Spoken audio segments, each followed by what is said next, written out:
할렐루야. 오늘 명절 연휴가 시작되는 첫날인데요. 온 가족들이 수요 저녁 예배에 함께 둘러앉아서 예배를 드리며 말씀을 듣고 묵상하는 것은 아주 참으로 중요한 명절 연휴의 시작이라고 생각됩니다. 오늘 밤 각 가정에서 드리는 수요 저녁 예배가 성도들 가정에 놀라운 기적이 일어나는 그러한 예배가 될 수 있기를 바랍니다. 오늘 본문에 보니까요, 역시 말씀드렸듯이 요한복음 11장 나사로의 부활장입니다. 나사로가 살아나는 아주 기적적인 장면을 자세하게 오늘 본문에서 기록하고 있습니다. 앞에서 말씀드렸지만은 나사로가 다시 살았다, 이거 얼마나 대단한 일이냐, 그거 알려주려고 나사로 부활 사건을 이렇게 자세하게 기록한 것은 아닙니다. 어떻게 보면 가장 불행한 사람 중에 하나가 나사로가 아닌가 그런 생각이 들기도 합니다. 왜냐하면 사람이 한 번 죽기도 힘든데 나사로는 2번 죽은 사람입니다. 아니, 한 번 살려줬으면 영원히 죽지 않게 부활시킬 것이지 또 죽을 거라면 그 부활이 무슨 의미가 있겠습니까? 그리고 또 하나는 이제 죽었다가 살아났으면 새로운 삶이 주어져서 죽기 전보다 훨씬 더 귀하고 아름다운 삶을 산다면 다시 산 것도 의미가 있겠죠.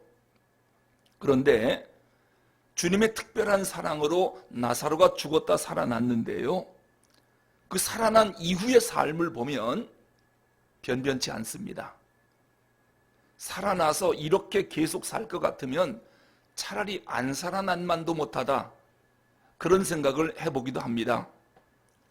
특히 예수님 십자가 앞에 놓고 재판을 받으실 때 이 죽음에서 살아난 기적을 체험한 나사로라면 최소한도 재판장한테 뛰어나가서 한마디 정도 변호했어야 합니다.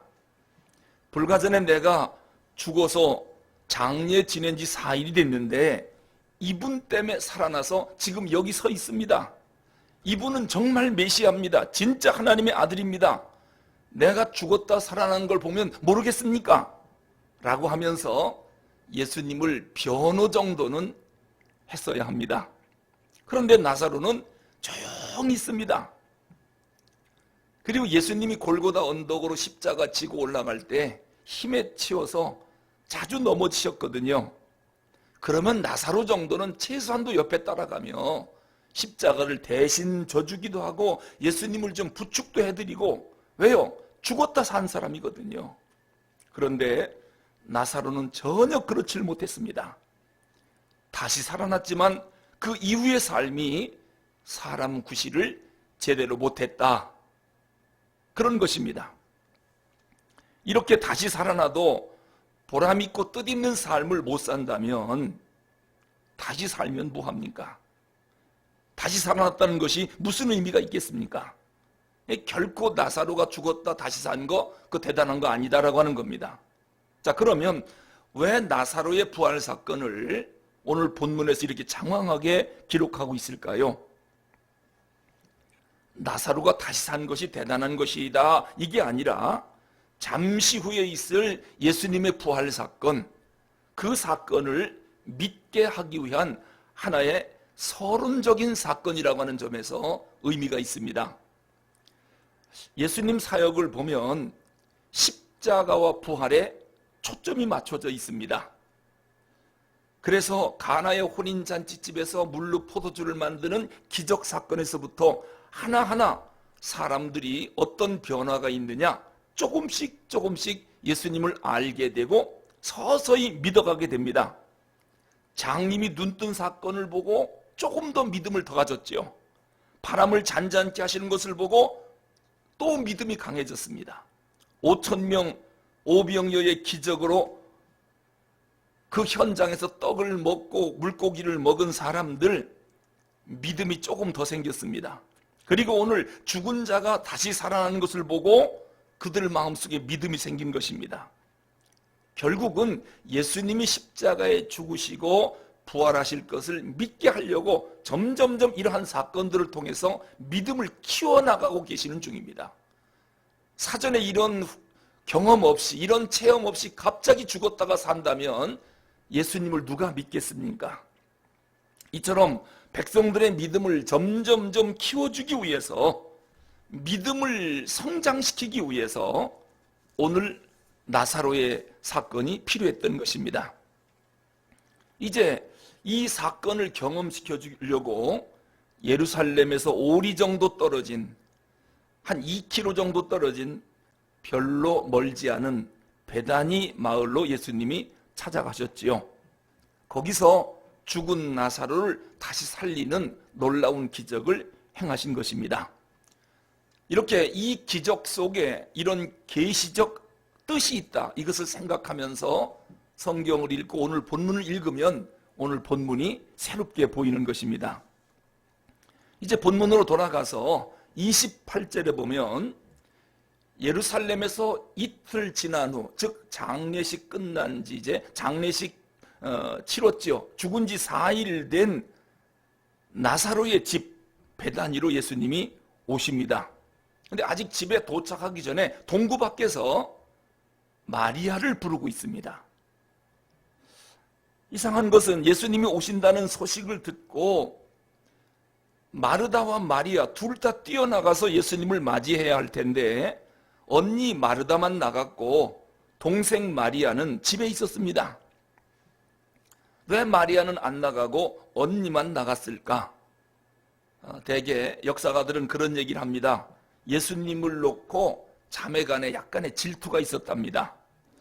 우리가 누가복음을 읽을 때 마르다는 예수님이 오시면 음식을 준비해서 대접하려고 부엌에서 분주하게 움직이는데 마리아는 예수님 발밑에 앉아서 말씀을 듣는 일에 집중을 했거든요. 질투한 마르다가 예수님에게 한마디 합니다. 바쁜 언니 좀 부엌에 나가서 도와주라고 한마디만 좀 해주십시오. 그때 예수님이 마르다에게 섭섭한 말씀을 하십니다. 마리아는 좋은 것을 선택했으니 빼앗기지 아니하리라. 그러니까 언니 마르다는 좋은 음식으로 예수님을 대접해서 기쁘게 하고 싶은데 예수님은 뭐라고 말씀하느냐? 말씀 잘 듣는 것이 훌륭한 대접하는 것보다 예수님을 더 기쁘게 하느니라. 사실 음식 준비하는 마르다 입장에서는 섭섭한 말 아니겠습니까? 이 말을 듣고 그 전설에 의하면요, 마르다가 대단히 기분이 안 좋았나 보래요. 부엌에서 밥을 하는데 그냥 그릇 던지는 소리, 그릇 깨는 소리가 여기저기서 막 들려왔답니다. 몇 개가 깨졌는지는 모르겠지만은 이렇게 화가 나 있는데 마침 지나가는 거지가 부엌에 들려서 음식 좀 달라고 마르다에게 요청했다는 거예요. 그때 마르다가 화가 나 있는 상태이기 때문에 아니 지금 예수님 대접하느라고 바빠 죽겠는데 재수없이 지금 거지가 오고 나가! 그리고 호통을 쳐서 거지를 내쫓았다는 겁니다. 이 거지가 아이고 미안합니다. 이렇게 바쁜 줄 몰랐습니다 하고 그냥 지나갔다는 거예요. 근데 조금 있다가 마르다 마음이 아무리 그래도 불쌍한 거지를 그렇게 내쫓은 게 좀 미안하다, 그런 생각이 들어서 음식을 조금 들고 곧장 뒤따라갔다는 겁니다. 근데 저만큼 거지가 가는데 그 뒷모습이 바로 예수님의 모습이었다는 거예요. 그래서 그 자리에서 무릎을 꿇고 마르다가 울었다라고 하는 전설이 있습니다. 이건 어디까지나 구전에 나오는 전설에 지나지 않습니다. 성경에는 없습니다만은. 어쨌든 오늘 본문에서도 예수님이 동부 밖에 오신다고 하니까 언니 마르다만 나갔고 마리아는 안 나갔습니다. 왜 안 나갔을까요? 아마 분명 예수님 오신다라고 전가를 받고 나서 아마 마르다가 먼저 뛰쳐나갔을지도 모릅니다. 그때 언니가 마르다에게 한마디 하는 것이지요. 넌 집에 있어. 그리고 마르다가 혼자 나가고 마리아는 양보해서 집에 있지 않았나, 그런 생각이 듭니다. 그런데 동구 밖에서 동생 마리아가 안 보이니까 예수님이 마리아는 어디 있느냐 하고 마리아를 찾았다는 거예요. 그러니까 즉시 마리아가 밖으로 뛰어나가 예수님을 영접한 것이죠. 32절에 보니까 마리아가 예수님을 만나자마자 언니랑 똑같은 이야기를 합니다. 주께서 여기 계셨더라면 내 오라비가 죽지 아니하였겠나이다 하더라. 여러분, 오빠가 죽었습니다. 지금 마르다뿐만 아니라 마리아도 마음속에 원망이 있겠죠. 왜냐하면 예수님이 여기 계셨더라면 우리 오라버니가 안 죽었을 텐데, 또 50살하고 사람을 보냈을 때 빨리만 오셨더라도 우리 오빠가 안 죽었을 텐데, 예수님이 이틀이나 지체하고 안 오셔서 오빠가 죽어 벌써 장례 지냈다. 그러니까 예수님을 볼 때 마음속으로 원망이 생길 수밖에 없었던 것이죠. 그래서 이 원망을 하며 마리아가 웁니다. 그걸 보던 유대인들도 함께 웁니다. 이걸 보시고 33절에 보면 예수님도 심령에 비통히 여기시고 그들을 불쌍히 여기셨다고 그랬습니다. 예수님이 비통히 여기셨다. 이 말씀 좀 한번 생각해 보고 싶습니다. 이 비통히 여겼다는 말이 33절과 38절 두 곳에 나오기 때문에 이렇게 반복돼서 나오는 말씀들은 중요한 단어입니다. 그냥 가볍게 생각할 단어가 아닙니다. 이 비통히 여기다라고 하는 말이 엠브리마오마이라고 하는 단어인데요. 이 엠브리마오마이라고 하는 말은 분한 마음과 슬픈 마음이 합쳐진 마음의 상태, 이걸 엠브리마오마이라고 합니다. 근데 이 부분을 다른 번역 성경에서는 꾸짖었다 이렇게 표현하는데요. 꾸짖었다라고 하는 표현보다는 이 비통히 여겼다, 이 말이 원어에 좀 더 가까운 번역이라고 생각이 됩니다. 자, 그러면 왜 예수님이 저렇게 우는 사람들, 원망하는 사람들의 말을 듣고 비통히 여기셨을까? 이 말의 어원을 추적을 해보면 비통히 여긴 이유 중에 첫 번째가 뭐냐면요, 옆에서 함께 울어주는 유대 사람들의 눈물을 보고 저 위선적인 위로, 이것을 예수님이 아신 것입니다. 유대 사람들이 나사로 집에 와서 슬퍼하면서 위로하는, 그리고 위로의 말하는 모든 것들이 이게 다 위선적인 거예요. 사실 우리가 누군가를 위로할 때, 즉 어려운 사람을 찾아가서 위로할 때 중심에서 위로한다는 것이 생각보다 쉽지 않습니다. 우리가 초상집에 가서 슬퍼하는 유족들을 보고 주 안에서 위로받으십시오라고 입술로는 말하지만 정말 중심에서 위로의 말이 나온다라고 하는 거, 이런 것들이 생각처럼 그렇게 쉽지가 않은 것입니다.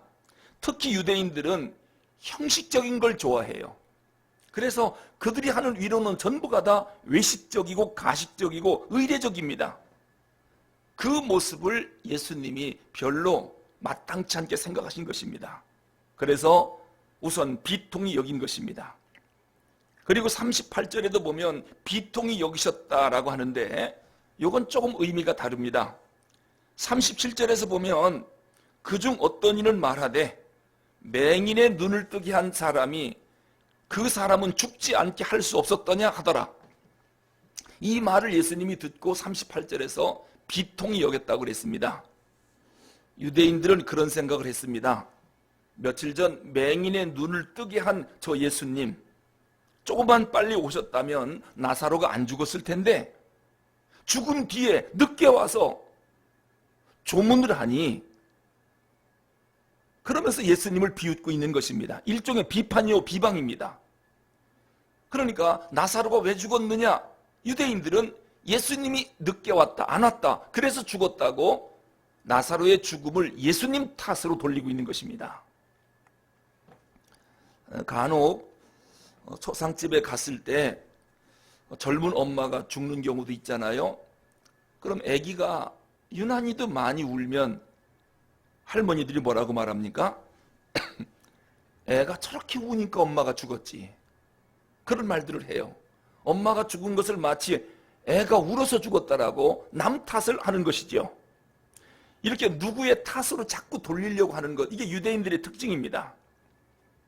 지금 나사로가 죽은 책임을 예수님께 돌리고 있습니다. 예수님은 그를 사랑했고 마르다와 마리아가 울으니까 예수님도 지금 우시면서 상갓집에 오셨는데, 아니 나사로를 죽지 않게 할 수 없었느냐 라고 예수님을 비방하고 비웃고 있는 것입니다. 예수님이 그 속을 알고 마음속으로 비통하게 여기신 것입니다. 그리고 35절에 보면 예수께서 눈물을 흘리시더라 그랬는데요, 예수님이 우시는 장면, 예수님 잘 눈물을 안 보이시거든요. 또 예수님이 웃으시더라 그런 표현도 딱 한 군데 있지만은 별로 기록이 안 돼 있는데, 오늘 본문에서 예수님이 우셨다는 거예요. 저는 예수님이 우셨다라고 하는 이 표현을 놓고 생각을 많이 해봤습니다. 무슨 마음으로 눈물을 흘리셨을까? 보통 사람들이 왜 웁니까? 사람이 죽었다, 이 절망의 눈물이거든요. 절망적이면 눈물을 흘립니다. 사람들은 이젠 도저히 어찌할 수가 없다, 끝났다, 그럴 때 절망의 눈물을 흘립니다. 그런데 예수님은 이미 나사로를 살릴 것을 알고 계십니다. 이 사람 병든 것은 하나님의 영광을 위한 것이다. 그러면서 오히려 죽은 것을 기뻐하게 여기셨습니다. 당신이 미리 오시지 않은 것, 죽은 뒤에 오신 것을 다행이라고 예수님이 말씀하셨거든요. 그런데 왜 우셨을까? 예수님은 분명 마르다에게 네 오라비가 살리라고 말씀했거든요. 그런데 아닙니다, 다 끝났습니다 하고 우는 그 마르다의 눈물을 보고 예수님이 공감해서 눈물을 흘려주십니다. 전 이게 진정한 위로라고 생각해요. 자, 누군가가 어려운 일을 당했을 때 우리는 위로의 말을 종종 합니다. 자, 다리 하나가 부러진 사람이 있습니다. 뭐라고 위로해 줍니까? 2개 안 부러진 게 다행입니다. 그렇게 위로합니까? 상대방의 아픈 마음, 같은 마음으로 공감대를 이루어줘야 그게 진정한 위로라고 말합니다. 자, 감정이 격해 있는 사람입니다. 어떤 말도 들리지 않습니다. 그런 마르다와 마리아 앞에 논리적인 이론이나 교훈으로 설득을 해본다, 그런다고 울음이 그쳐지겠습니까? 우리가 욥기에 보면은 욥의 친구들이 처음에 욥이 고난당했을 때 침묵하며 옆에 앉아 있어 줍니다. 그때 욥이 큰 위로를 받아요. 무슨 말을 해서 위로받은 게 아니라 고난당할 때 옆에 앉아준 것만도 위로를 받아요. 근데 일주일이 지난 후에 친구들이 서서히 입을 열기 시작해요. 잘 생각해봐라, 너한테 분명히 무슨 죄가 있을 것이다. 죄 없이 이렇게 고난당하는 사람이 누가 있느냐, 회개하라. 합리적인 이유를 자꾸 찾아서 욥을 위한답시고 위로의 말을 하는데, 그때 오히려 욥이 위로받은 게 아니라 짜증을 냅니다. 다 떠나라고 외칩니다. 고난 속에 슬픔 당한 욥, 그 시간에 아무리 논리적으로 이야기해도 욥의 귀에 안 들려옵니다. 이론이 필요 없습니다. 교훈, 충고, 이것은 고난당한 사람에게 결코 도움이 되지 않습니다. 그런 때는 욥과 함께 앉아서 그냥 우는 겁니다. 그것이 위로가 됩니다. 자, 지금 예수님이 마르다와 마리아를 위로하고 있습니다. 마르다와 마리아가 지금 통곡하고 울고 있습니다. 그들 앞에 아무리 훌륭한 논리와 교훈을 이야기한다 해도 둘은 받아들일 준비가 안 되어 있습니다. 이게 저들을 위로하는 방법이 뭘까요? 저들의 아픈 마음을 공감해 주는 겁니다. 그래 지금 예수님께서 눈물을 흘리는 겁니다. 같이 울어주는 겁니다. 왜요? 저들이 슬퍼서 울으니까요. 아무 말씀도 안 하고 그냥 울어줍니다. 로마서 12장에 보면 우는 자와 함께 울라고 말씀합니다. 어떤 위로의 말보다 우는 자와 함께 눈물을 흘려주는 것, 공감대를 형성해 주는 것이 가장 큰 위로다. 지금 예수님은 잠시 후면 나사로를 살릴 걸 알고 계시지만 너희들이 내 말을 불신해서 절망해서 지금 울고 있구나, 마음이 많이 상했구나, 그러면서 공감대를 형성해 주면서 함께 울어주는 예수님의 모습입니다. 전 여기서 예수님의 사랑, 예수님의 이해력, 공감대 참 훌륭하시다, 그런 생각을 해봤습니다. 예수님이 그러한 공감대와 이해력이 없었다면 울긴 왜 울어? 하고 혼냈을 거예요. 내가 살림됐잖아. 그럼 이 마르다와 마리아가 다시 산다는 걸 이해를 못하고 있으니까요. 그 위로가 되겠습니까? 같이 울어주는 겁니다. 그리고 나서 눈물을 닦고 난 다음에 예수님은 무덤을 향하여 가십니다. 오늘 성경에도 나와 있지만은 이스라엘 사람들의 무덤은 대개가 돌로 만든 굴입니다. 굴 속에 시체를 넣고 큰 돌로 무덤 입구를 막습니다. 그래서 이렇게 명절이 된다든지 아니면은 뭐 제삿날이 된다든지 그러면은 가고 싶으면 가서 돌문을 열고 그 안에 관을 열고 시신을 보고 그렇게 하고 또 문을 닫아놓고, 이것이 유대인들의 무덤입니다. 큰 돌로 무덤을 만들 만한 형편이 못 되면 벽돌이나 이런 돌을 주워다가 무덤 집을 만들고 그 안에 시체를 넣고 돌문을 닫아둡니다. 이제 예수님이 무덤에 도착했습니다. 그리고 하시는 말씀이 돌을 옮겨둬라. 큰 돌로 무덤 입구를 막았으니까요. 그때 39절에 마르다가 뭐라고 말씀하냐면, 주여, 죽은 지가 나흘이 되었음에 벌써 냄새가 나나이다. 이 말이 뭡니까? 거절하는 거예요. 마르다가 마음속으로는, 주님, 여기까지 와주신 것만 해도 고맙습니다. 충분합니다. 어차피 죽어서 썩은 냄새가 나는데 굳이 문까지 열 필요는 없지 않습니까? 이제 위로는 충분히 하셨습니다. 여기서 끝내고 산 아래로 내려가셔도 괜찮습니다. 지금 예수님을 위해서 그런 생각을 마르다가 갖고 있는 것입니다. 사실 마르다는 오빠가 다시 살아나기를 진짜 바랬거든요. 그래서 예수님에게 뭐라고 말씀했느냐면, 예수님이 하나님께 구하면 무엇인가가 이루어질 겁니다. 그런 말까지 했거든요. 그러나 현실적으로는 죽은 오빠가 다시 산다. 이 사건은 사실 믿지 못한 겁니다. 그러니까 죽은 지 4일 돼서 벌써 썩은 냄새가 나는데 주님, 문을 열라니요. 됐습니다. 여기까지 와주신 것만 해도 큰 위로가 됩니다. 이제 내려가시지요. 그런 말씀이에요. 그러니까 지금 마르다가 예수님을 어떻게 취급하고 있느냐? 자기를 위로하려고 온 많은 조문객들하고 예수님하고 똑같이 취급하고 있습니다. 많은 조문객들도 아이고 슬픔 당해서 어떡해요? 마음 많이 아프지요? 힘내세요. 죽은 사람은 어쩔 수 없고 산 사람은 살아야지요. 이게 사람들의 일반적인 위로입니다. 근데 예수님이 오셨습니다. 마르다는 예수님도 그 조문객 중에 하나로만 생각하는 거예요. 죽은 자를 살리시는 생명의 주인이라고 하는 것을 아직은 실감이 안 나는 거예요. 거기까지는 믿지 못하는 겁니다. 그냥 예수님이 하시는 말씀이 의례적인 말씀으로 그 정도밖에는 받아들이지 않습니다. 근데 예수님 뭐라고 말씀했습니까? 나는 부활이요 생명이니 나를 믿는 자는 죽어도 살겠고 무릇 살아서 나를 믿는 자는 영원히 죽지 아니하리라. 네가 이것을 믿느냐? 왜 예수님을 하나님으로 생각하지 않고 일반 조문객 중에 한 사람으로 생각하느냐? 참 믿음 없도다. 나를 그 정도밖에 모르느냐? 여러분, 우리가 어려움 당할 때 많은 사람들이 찾아와서 위로합니다. 참 좋은 말도 많이 해요. 용기 주는 말도 많이 해요. 그 일반적인 말입니다. 그런데 우리가 하나님 앞에 엎드려 기도할 때 그 하나님은 어떤 분입니까? 나에게 위로를 주는 보통 사람과 같은 그 정도 수준의 하나님이 아니거든요. 그분은 나의 이 어려움, 나의 이 괴로움을 해결해 줄 수 있는 능력의 하나님이라는 거. 그래서 사람들이 하는 이야기하고 기도하면서 하나님과 대화하는 것하고는 질이 다릅니다. 우리가 하나님 앞에 엎드려 기도한다는 것은 이 문제가 해결된다는 것을 전제로 하고 대화하는 거거든요. 그런데 많은 사람들은 누군가에게 위로를 받는 거나 하나님께 기도하는 거나 그게 그거로 알고 있어요. 이건 기도를 크게 오해하는 겁니다.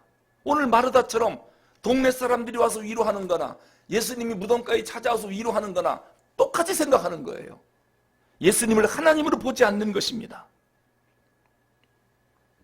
물론 예수님이 아니고 다른 사람들이 와서 저 돌문을 열어보자 라고 했으면 마르다가 당연히 거절해야 합니다. 한 번 움직이기도 힘든데 시체는 벌써 썩어 냄새 나는데 뭘 무덤 문까지 열려고 합니까? 그냥 입구까지 와서 위로해 줬으니 고맙습니다. 그냥 내려가시지요. 일반 사람에게는 그렇게 하는 게 옳아요. 그런데 지금은 예수님입니다. 예수님이 문 열라고 말씀하시는 거예요. 마르다가 문을 잘 안 열려고 하니까 40절에서 이렇게 말씀합니다. 예수께서 이르시되 내 말이 네가 믿으면 하나님의 영광을 보리라 하지 아니하였느냐. 굉장한 말씀을 합니다. 마르다야, 내가 너한테 분명히 말했지. 내 말을 네가 믿으면 하나님의 영광을 보리라. 내가 이 말을 하지 않았느냐. 근데 너는 동네 사람이나 나나 똑같은 사람으로 취급하느냐. 여러분, 믿음이라고 하는 것은 기적을 체험하는 그릇입니다. 은사를 받는 그릇입니다. 믿음이 있어야 은사를 받습니다. 믿음이 있어야 은혜를 받지요. 그런데 그 은혜를 받는 그릇이 깨끗하고 온전해야 합니다. 더럽고 깨져 있으면 은혜를 받을 수가 없지요. 믿음이 뭡니까? 예수님이 돌을 옮겨 놓으라 할 때 아무리 고집센 마르다라고 할지라도, 아무리 믿음이 없다 할지라도 처음에는 거절하다가도 주님이 옮기라고 하니까 네 하고 옮기는 거, 이게 믿음입니다. 여기서 기적이 일어나는 겁니다. 이게 요한복음이 말하는 믿음이에요. 요한복음 9장 앞에서도 말씀드렸습니다마는 나면서부터 맹인된 사람에게 예수님이 침을 뱉어서 진흙을 이겨서 눈에 발라줍니다. 그리고 실로암 못에 가서 눈을 씻으래요. 아무리 맹인이라도요, 어떻게 침 뱉어서 흙을 이겨가지고 눈에다가 발라줍니까? 물도 아니고 침 뱉어서. 이게 참 기분 나쁜 일 아닙니까? 그리고 맹인은 앞을 못 보는 사람이에요. 실로암 연못은 거의 5km나 돼요. 이게 가까운 거리가 아닙니다. 그 먼 거리를 앞도 안 보이는데 지금처럼 아스팔트 깔아놓은 길도 아니에요. 돌짝밭길, 오솔길, 이 길을 지팽이 짓고 거기까지 가서 눈을 씻으라. 여러분, 가야 됩니까 말아야 됩니까? 예수님이 눈 좀 뜨게 해달라고 그랬더니 침 뱉어서 진을 이겨서 눈에 발라주고 저 멀리 실로암 못에 가서 눈을 씻으래요. 믿음이 뭡니까? 도대체 이해가 안 가고 기분 나쁘고 이렇게 해서 눈이 뜨겠나 그런 생각이 들지라도 예 하고 실로암까지 가서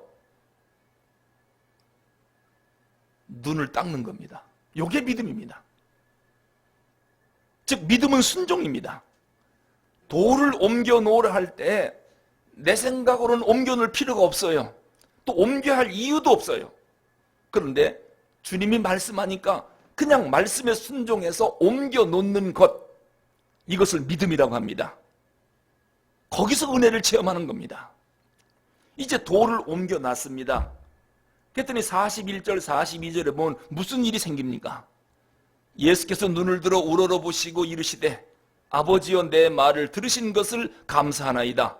항상 내 말을 들으시는 줄을 내가 알았나이다. 그러나 이 말씀하옵는 것은 둘러선 무리를 위함이니 곧 아버지께서 나를 보내신 것을 그들로 믿게 하려 함이니이다.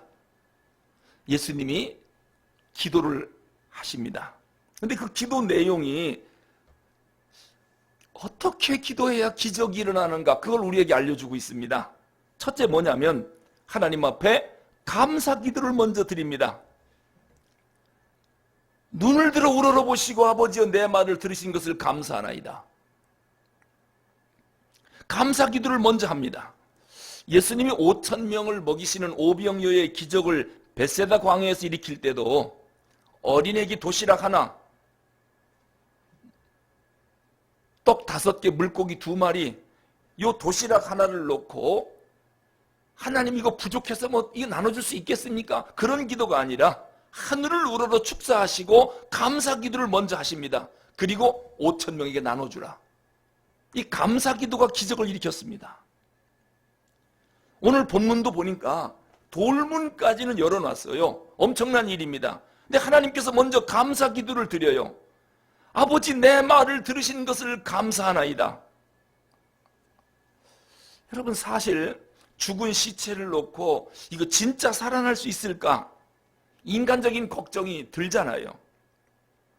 개인적으로 저도 그런 경험이 한 번 있습니다. 제가 저 영등포 노회에서 목회할 때 저보다 한 살 아래인 장로님 한 분이 세상을 뜨셨어요. 이 담도암으로 이제 수술을 받고 끝내는 회복 못하고 돌아가셨는데, 그 장로님이 너무너무 가슴이 아파서요. 그 장로님 살려보려고 좋다는 민간요법은요, 하여튼 전국에서 이 약이 좋다 저 약이 좋다 하면 전부 다 구해다가 다 먹였어요. 왜요? 병원에서는 안 된다고 하니까. 영동 세브란스에서 결국 수술하고 사형 선고 받고 살릴 길이 없는 거예요. 근데 꼭 좀 살리고 싶은데 참 하나님 앞에 눈물로 기도도 많이 했죠. 하나님, 이 장로님 살려주셔야 됩니다. 그런데 교회 또 초상이 나가고 충청도 지역에 산에서 하관 예배 드리는데 전화가 왔어요. 그 장로님이 지금 댁에 계신데 아주 위독하다고, 지금 목사님을 찾고 계시니까 빨리 오시라고. 그래서 지금 하관 예배 끝내면 내가 빨리 올라가겠다고. 하관 예배 끝나자마자 그냥 급히 그 장로님 댁을 갔지요. 갔는데 그걸 못 기다리고 벌써 운명을 하셨더라고요. 너무너무 가슴이 아팠습니다. 그리고 대림동에 있는 복지병원 영안실로 옮겼어요. 그 다음날 입관을 하는데 이제 유리벽 뒤에는 유족들이 서 있고 유리벽 안에서 이렇게 입관을 합니다. 두 젊은이가 들어와서 시신을 닦고 이렇게 입관을 하는데 제가 입관하는데 문을 열고 들어갔어요. 그랬더니 여기 들어오면 안 됩니다. 저 유리벽 바깥에서 유족들하고 함께 보셔야 됩니다. 그래요. 그래서 제가 담임 목사입니다. 잠깐만 좀 그쳐주고 그러니까 이제 둘이 물러나더라고요. 이제 시신 앞으로 갔어요. 가는데 보니까 벌써 어젯밤 냉동실에서 나왔기 때문에 온 몸이 파래요. 색이 변해가지고. 그리고 얼굴을 만져보니까 차가워요. 얼음이에요. 벌써 얼어버려가지고. 하지만 그때 제 마음에 무슨 생각이 들었느냐면, 나사로는 죽은 지 4일 됐어도 예수님이 나사로야 나오라 하니까 걸어 나왔는데, 하나님, 우리 장로님은 어제 돌아가셨습니다. 하나님, 제발 부탁이니 우리 장로님 한번 살려주십시오. 제발 좀 살려주십시오. 그리고서요, 정말 믿었거든요. 머리에다가 얼굴에다가 손을 대고, 아무개 장로야, 이 장로, 나사렛 예수 이름으로 명하노니 일어나라. 일어나라. 그냥 툭 털고 어른 몸이 녹아서 목사님하고 일어나기를 진짜 바랬거든요. 그냥 장례식 치를 수가 없는 거예요. 아무리 외쳐도 안 일어나요. 그렇게 그 시신을 부둥켜 한 5분 정도, 상당히 긴 시간이죠, 씨름을 했던 기억이 나요. 그랬더니 그 유족 중에 하나가 와가지고, 목사님 이제 나가시지요. 그러니까 제가 그렇게 하고 있으니까 밖에서 보던 유족들, 일가 친척들이 막 다 통곡하고 울고 있는 거예요. 그리고 밖으로 나왔어요. 그래서 이제 입관을 했습니다. 그리고 이제 장례식을 치르는데 이제 산으로 가서 하관을 하는데요. 그 깊은 산 속에 무덤을, 가족 무덤인데 만들어 놓고, 거기다가 장로님을 이제 관을 내려놓고 제가 첫삽을 떠서 다 무덤을 만들었지요. 만들어 놓고 뭐라고 하냐면, 이제 내려가서 식당에 가서 다 식사들을 하재요. 근데 이 장로님을 두고 산을 못 내려가겠는 거예요. 이제 오늘 밤부터 여기 혼자 있을 거 아니에요. 이게 너무 안타까운 거예요. 그래서 내가 계속 그 무덤을 보면서, 예수님이 지금 오셨으면 무덤아 열리라 하면 우리 이 장로님이 벌떡 일어나 나올 텐데, 오늘 밤부터 저기 혼자 누워 있을 텐데, 이것이 가슴이 너무너무 아픈 거예요. 오늘 설교를 준비하면서 또 그 장로님이 생각이 나요. 또 생각이 나요. 참으로 귀한 장로님, 정말 살리고 싶었는데 하나님이 그렇게 데려가시더라고요. 저는 예수님이 아니니까 제가 예수님처럼 네가 내 말을 믿으면 하나님의 영광을 보리라 이런 말을 할 수 있으면 얼마나 좋겠습니까? 그런데 이것은 예수님이 하신 말씀이기 때문에 이건 하나님의 영광이 나타나는 거거든요. 여러분 시신을 놓고 하나님 아버지 살려주시니 감사합니다. 목사가 이런 기도 할 수 있다면 대단한 기도 아닙니까? 그거 안 살아나면 어떡하려고요? 근데 예수님은 하나님께 감사 기도를 하고 믿으면 영광을 보리라. 기적의 목적이 하나님께 영광이 있다는 거예요.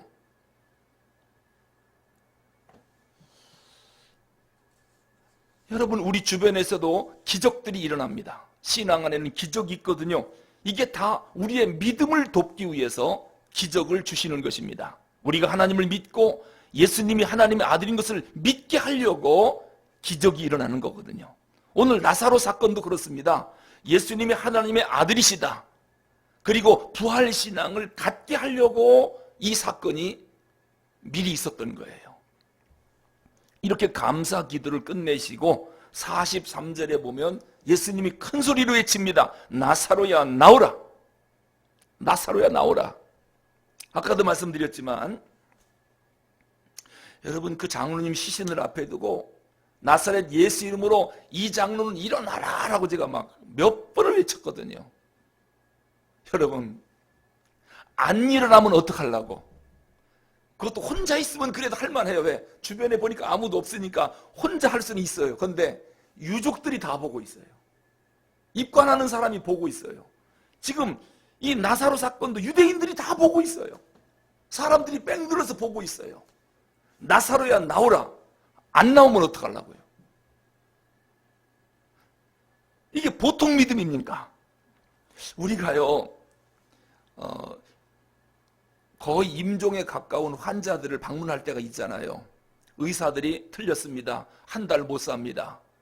이런 마지막 그냥 사투를 벌이는 환자들을 신방 갈 때가 있습니다. 그리고 환자를 놓고 그 유족이 아니라 가족들이 옆에 있잖아요. 교인들도 있고 목사가 기도합니다. 하나님 아버지 아무개 집사님 예수 이름으로 반드시 고쳐주십시오. 나사렛 예수 이름으로 깨끗이 나을지어다 라고 외쳐요. 안 나오면 어떡할 거예요? 예수님의 이름으로 깨끗이 고침받았습니다. 이렇게 선포하고 돌아왔는데 그 다음날 죽었다. 그럼 목사의 권위가 어떻게 됩니까? 목사의 말이 어떻게 됩니까? 그래서 피하는 방법이 딱 하나 있어요. 누가 알려주더라고요. 하나님의 뜻대로 되게 하옵소서. 그렇게 기도하래요. 그러면 죽어도 하나님의 뜻대로 됐다라고 피할 길이 있다는 거예요. 그런데 반드시 삽니다 하고 큰 소리 치고 나왔다. 그 다음날 죽으면 많은 사람 시험 든다는 거예요. 근데 예수님은 나사로야 나오라. 안 나오면 어떡하려고? 보통 믿음이 아니죠. 하나님이 당신과 함께 한다는 걸 알고서 하나님은 죽은 자도 살린다라고 하는 전능하신 분이라는 걸 알고 하나님께 그 믿음으로 외치는 것입니다. 대단한 믿음이지요. 김익두 목사님 여러분 잘 아시죠? 재밌는 일화가 있습니다. 기적을 참 많이 행하신 목사님인데 그 목사님 담임하시는 교회 바로 밑에 냉면집이 하나 있었다고 그래요. 그런데 그 냉면집에 앉아서 그 메밀을 가는 맷돌을 돌리는 사람이 안진뱅이였답니다. 이 목사님이 냉면 먹으러 가셔서 그 안진뱅이를 볼 때 늘 가슴이 내가 한번 기도해서 저 일으켜볼까 이런 생각이 계속 들었다는 거예요. 그런데 자신이 없거든요. 그래서 한 번은 새벽에 일찍 새벽기도 끝나고 지나가는데 그 청년이 그 맷돌 앞에 앉아 있더라는 거예요. 그래서 삥 둘러보니까 아무도 없더래요. 그래서 얼른 가가지고 내가 기도해 줄게. 그리고 나사렛 예수 이름으로 안진뱅이야 일어나라라고 외쳤는데 안 일어나더래요. 그래가지고 기도 끝나고 또 뺑 돌아봤더니 다행히도 사람이 없더라는 거예요. 그래서 집으로 돌아왔다는 거예요. 왜 삥 둘러봤을까요? 이게 인간이거든요.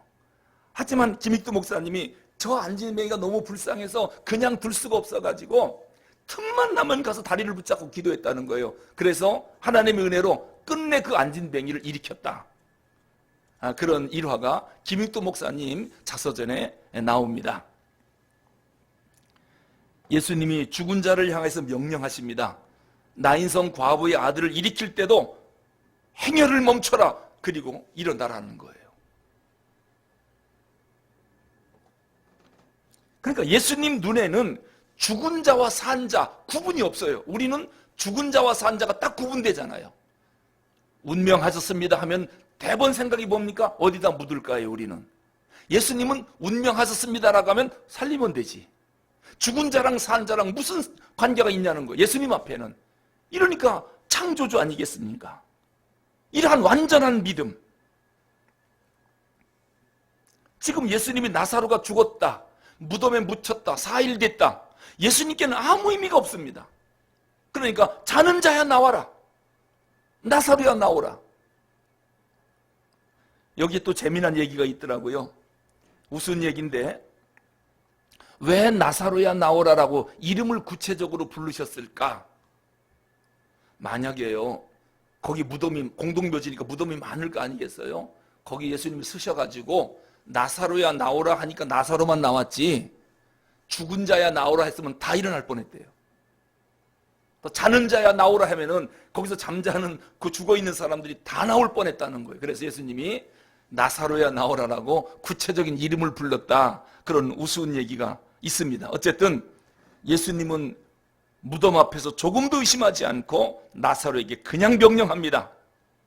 나사로가 살아날 거다. 이 보통 믿음이 아니시죠.